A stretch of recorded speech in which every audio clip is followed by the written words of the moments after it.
Yeah, welcome to another Joy Sports special. My name is Joseph Ayinga, and my guest here is Chris Baffour. Welcome. Thank you, Joseph. How is everything going? It's good, man. How's family? Yeah, family is good. Thank God. I mean, you've been with the Black Stars. I mean, there's so much been going on in the background. Doing so much well with the analysis and stuff. Can you tell me, how did it all start for you? So I was born in Ghana. Obviously, I moved to the UK when I was very young. At the time, I was playing football, so I was playing in the UK at academy level. I played at the Nike Academy. Then I came back to train with the U17s for Ghana. So my goalkeeper coach at the time, Coach Nasami, someone I work with now at the Queens. So it's been a full circle moment. Okay. At 19, I stopped playing. I had a hip flexor injury and a shoulder injury when I was at Nike. I could have carried on, but I think it was good for me because at the time I realized being a goalkeeper, a good pathway for me could be coaching. Footballers' careers are short, but I saw that in coaching I can have a very long career, and there was no rush. With football, I started quite late. Okay. So with coaching, I got a head start. So I coached a semi-professional team. I coached some academies in the UK, but my first real role was a semi-professional team. I was an assistant coach. There's a team called Hackney Wick, it's quite a popular team in London.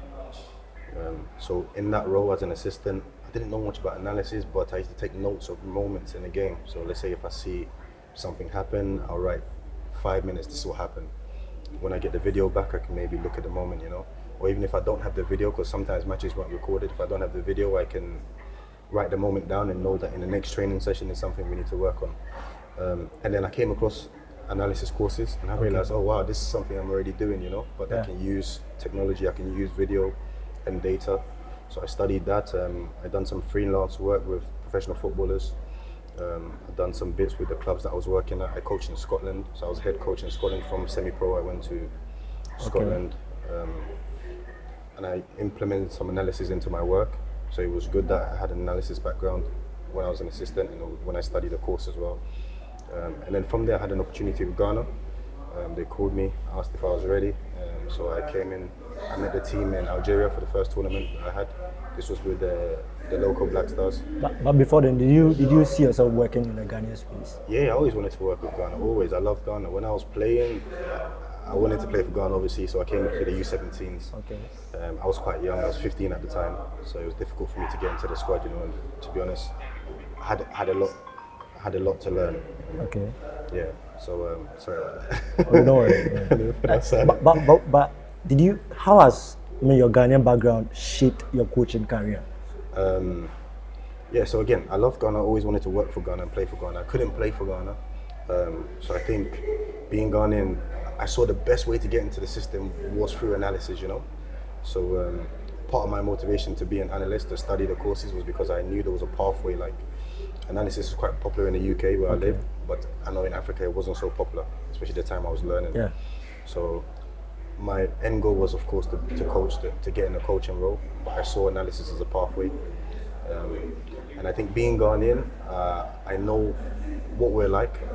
I know we like to keep the ball, have many touches, and I know we have very good wingers, So I felt, okay, I know this already. How can I use my knowledge, video and data, to help these people improve? Because I think we have all those attributes, but we sometimes struggle to put it into a game, to score goals from our possession or from our good individual talent on the wings, That's true. So I think being Ghanaian helped me realize, okay, having good individual talent is important. Yeah. Keeping possession is important. Yeah.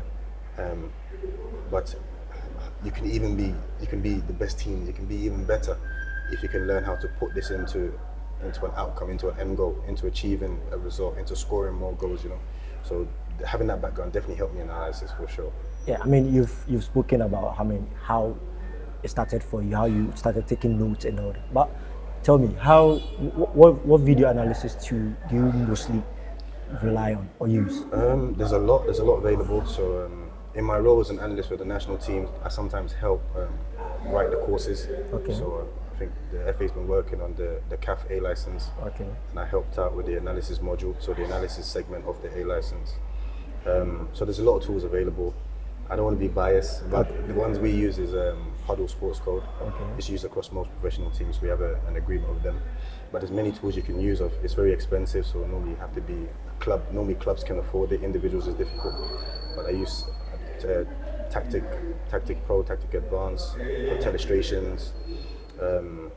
There's Knack Sport for coding. There are several I've used in the past, but yeah, Huddle Sports Code is the one we commonly use. Yeah. So you made mention of some of the tools, the softwares and all that. So how do you balance the human side of the players and then the data? I mean, combining both. How do you do that? Okay, so the human side, I would say, is the video. Okay. So you can watch live. So in the analysis, we have different cycles in our workflow. So we have pre-match analysis, training analysis, post-match analysis, and obviously live match analysis. Okay. So with the video, I look at the individual from my eye. Okay, he lost the ball here. He's winning the ball here. He's good 1v1s. Then to bring it together, I need to sometimes add data, because I'll give you an example. We had a U23 tournament, Okay. and we were drawing 0-0 against U20 tournament. We were drawing 0-0 against Central Africa Republic. Okay. We had to make a change. So Desmond was the head coach. I was one of the assistants. He came to the bench. He said, "Who do we take out?" So we had a left winger, Hakeem Sulemana, and right winger. He plays in Spain. I can't recall his name right now. Andrews. Yes, Andrews. That's the one. Andrews, very good. Huh? Yeah, very good. Andrews. So Andrews left-footed, and Hakeem was on the left, right-footed. So Andrews and Hakeem, we had to decide between who we take out, which one of the wingers we take out. Now, from the eyesight, you see that maybe Hakeem was getting on the ball more, so that would be video. Yeah. So let's say the match is finished and I'm watching video, you see Hakeem getting on the ball more, and you might see Andrews maybe having more chances, but Andrews missed a big chance. Yeah. So just from video, you'd think maybe Andrews is the one that needs to come out, and maybe we bring someone on the right side. Yeah. But the importance of data is, we had live data for that match. We looked at the data and we realized, okay, Andrews missed a big chance, and it showed in the data. Yeah. But the data also showed Andrews was arriving in the box more. Okay. Hakeem was involved in the game more, Okay. but his involvement, if you looked at his heat map, was lower down the pitch, so more in the midfield. And we need a goal. So realistically, keeping someone in who's going to help us maintain possession is important, because you need the ball to score goals. But having someone who has a bigger threat in the box is also more important when you're chasing a goal. So we decided, okay, Andrews is getting in the box, let's leave Andrews in, and let's bring someone else in, Joseph, for Hakeem. Yeah. And the side we brought Joseph in, he ended up scoring the goal to make it 1-0. So I think that's the importance of the human side and data, balancing both, you know.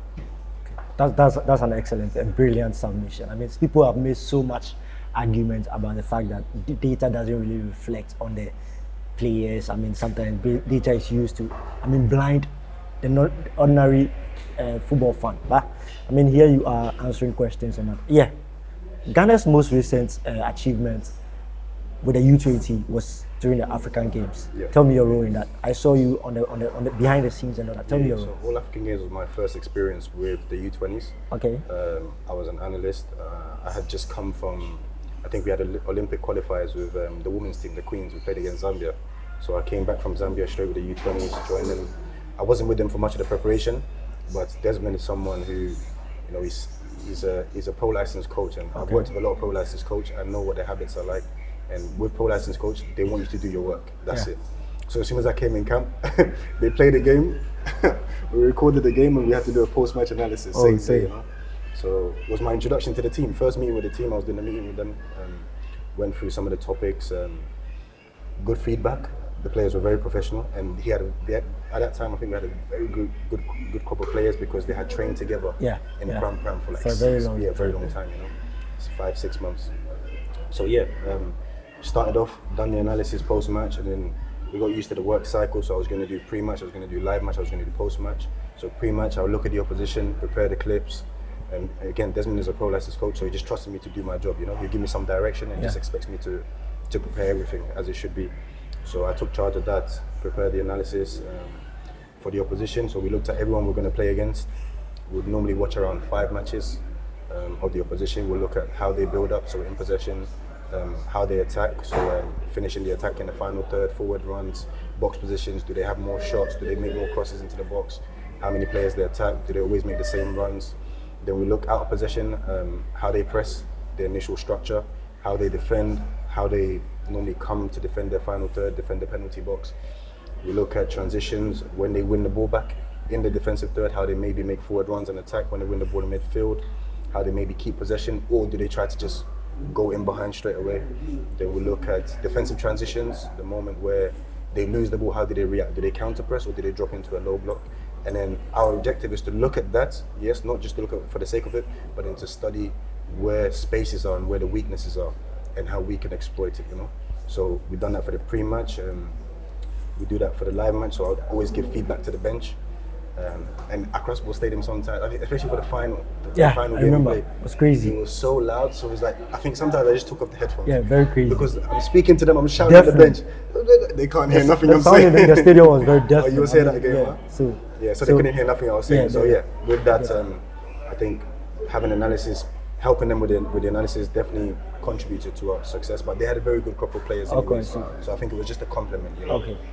Yeah, I mean, anyone listening to this or watching this, I don't know, is going to gain massive insights from what you're sharing. I personally, I'm learning a lot from these conversations I'm having with you, and I'm very much privileged to be doing this with you. Yeah. So apart from that, how did it feel for you? I mean, your first time with the U20 in the Ghanaian terrain, and then you helped Ghana win a gold medal. To be fair, I'll be honest, I don't think we had a choice.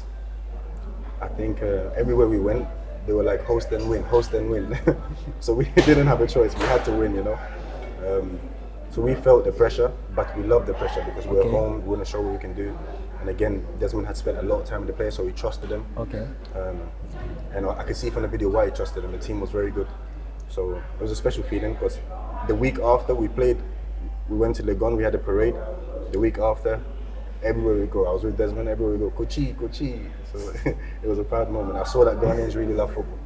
Yeah, I mean, during our earlier conversation, you made speak about the U20 team, the Black Stars satellites in the AFCON in Egypt. You spoke about some of the tactical disciplines and then your role in that team. Tell me a bit about it.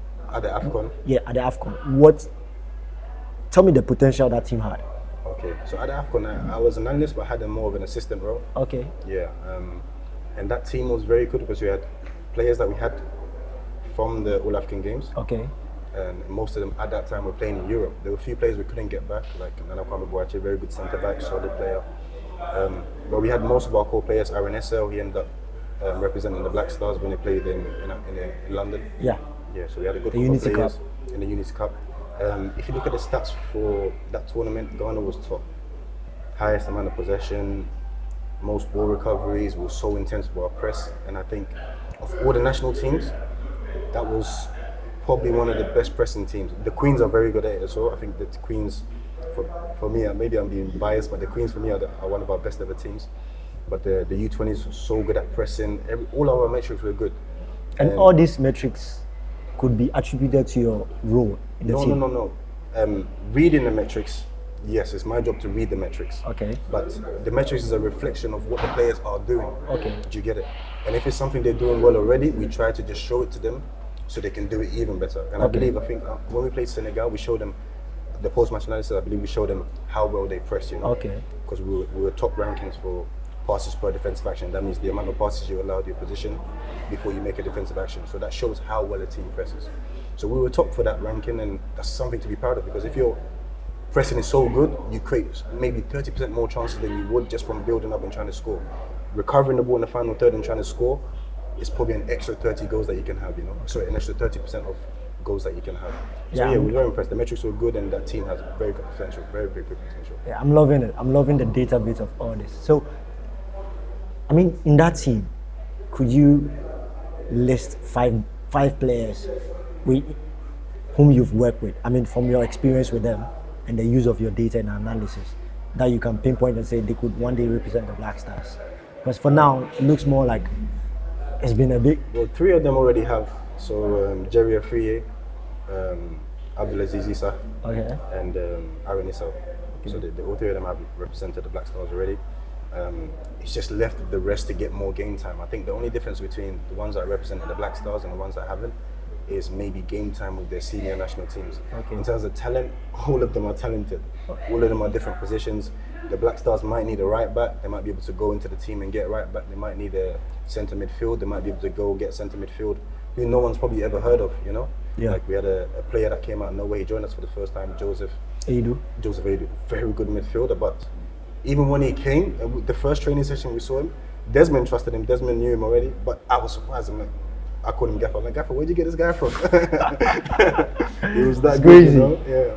So I think all of them, in terms of talent, they are all capable. Okay. Yeah, they're all capable. So it's just a matter of them doing well at their clubs, getting more game time, and making sure that they're at a club they can get more game time. You know, that's normally the biggest problem for young players. I see. Any memorable moments from that tournament?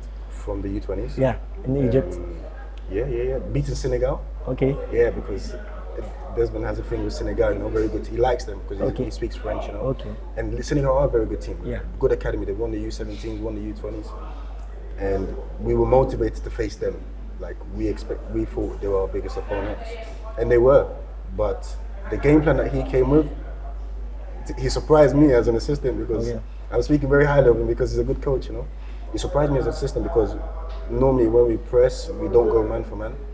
That game we decided to go man for man, and they couldn't get out, not even one attack. It was unbelievable. So Senegal was a good moment because we expected it to be difficult, but ended up being so easy. 3-1, I guess. Yes. Yeah, I remember. Yeah, I remember that game. scoreline. So yeah, that's probably one of the best moments. I know we spent a lot of good time together as a team, you know. Those moments were good too.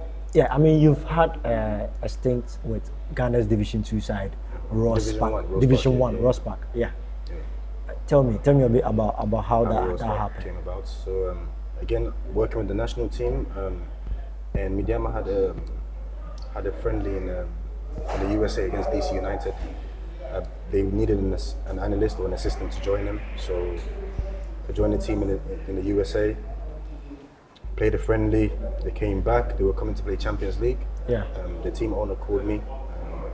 He wanted me to join the team. I came to join the team as an analyst. I helped them out through the Champions League. When they got knocked out of the Champions League, at the same time, the coach for Rose Park, which is Midiama's second team, he resigned. I made it clear to the team, okay, I'm interested in a role because I'm a coach also. It would be good to get back into coaching. I've been doing analysis for some time about coaching. So Moses trusted me with the role, gave me the job. First game, good result. I think we went 5 games unbeaten. Then I realized how difficult away matches in Ghana are. So I think we lost just 2 away matches that season. So I played 10 games, just lost 2 away matches. Then the second season, had a full pre-season with them. We started very strong. We ended up winning 19 out of the 30 matches, so 63% win rate. So it was very good, very impressed. We scored 50 goals, averaging just over 1.5 goals a game, and we conceded only 22. So yeah, the metrics were very good, the stats were very good, and the performance was good. But the most important thing I took from it is everyone developed. You know, I take a lot of pride in developing players, and if you can develop players, the results will come, and that was our focus. So it was very good experience. Young players that were hungry, and I think one of them traveled already, but most of them will be traveling. Big potential. But is there a vast difference between being a video analyst and then a coach? Well, you know, I started as a coach. Okay. I think it's the same thing. That's why I shared my story, because a coach taking minutes, you take it because whatever happens in a game, it has to relate to training. Okay. You know? That's the most important thing you learn on your coaching courses. So if you can take good record of different moments that happen in a game, how well did we build up? How well did we attack? How well did we defend? How well did we transition when we win the ball back? How well did we counter press, or how well did we transition to defend when we lost the ball? How did we perform in set pieces? Our positioning, our structure in different phases. How well do we transition and stuff? If you can take all of this into account, yeah, your training sessions are going to be good because it's a reflection of your match. You know, you're fixing problems in games. Yeah. So for me, there's no difference. And the reason why I went through that long list is because as an analyst, that's what we look at. And if you look at that, if you can look at that as a coach and implement into your training session, there's no difference. You know. Yeah, I asked that because I mean, you are having the two, combining the two makes you ultimately one of the best in the country. So I mean, it's a good thing to have in your rockets and all that's that. The goal. The goal is to become the best. But just a quick one. Kindly tell me, what's your philosophy as a video analyst and a coach combined? The two combined. Tell me, what's your philosophy? So, okay, maybe you're asking about my workflow, but my philosophy in general is we want to attack as quick as possible. So that was my team. Most part, we attack as quick as possible. When we get to the final third, if we can't score, then we keep possession. Okay. So our priority is to score as quick as possible. If we can't score, keep possession. We keep possession, patience, find the spaces. If we can rotate between the different passes, keep shorten the distances, then perfect. If we lose the ball, can we win it back as quick as possible? If we can't win it back, can we get into a good defensive shape? And when we get into a good defensive shape, if the ball travels back, can we be a threat to the opposition? Okay. So in a nutshell. I see. Yeah. So what do you classify as success? When we say success, what does success mean to you? In my life or in football? Football, life, and everything. I think success is to be certain on something. Okay. Like, you've decided what you want to do and follow through. Whether the results are good or not, doesn't matter, but I think for me that's success. To decide on something and to follow through. Then I know I've achieved the most important battle, which is with myself, And if I can get my whole team to believe in that, like we decided on our game plan and we're going to follow through, we managed that at Rose Park and we always saw good results, And I think for me that's success. Which brings me back to being an analyst. Most of the time we look at performance rather than results. Okay. So it's the same thing. Oh, I see. That's interesting and impressive. So, do you think Ghana can employ technology into our football? Do you think it's possible? Because it's been tried in so many ways and then it ends up failing.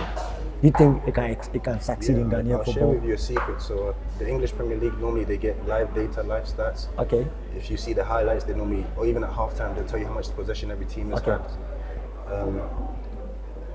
They do that so they can improve performance. And this is actually something that I know the FA is working on. Okay. It's difficult to negotiate because you have to negotiate. It's a commercial deal, you have to negotiate a lot of things to benefit both parties.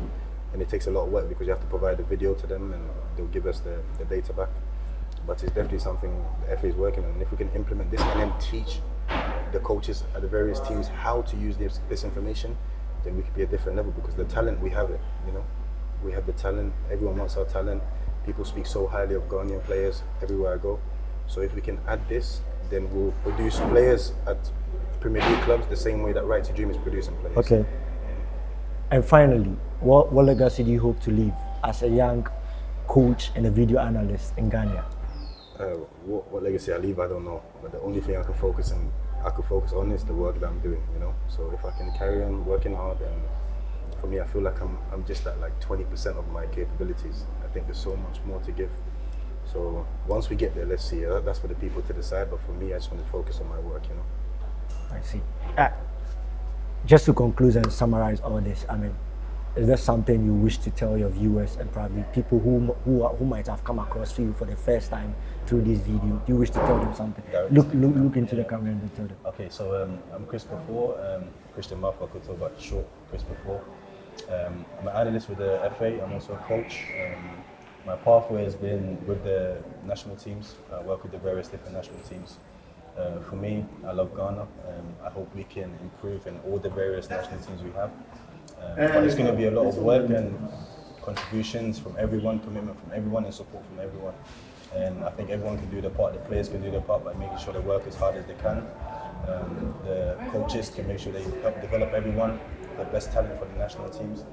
And anyone involved with football can help by supporting anyone that has an opportunity.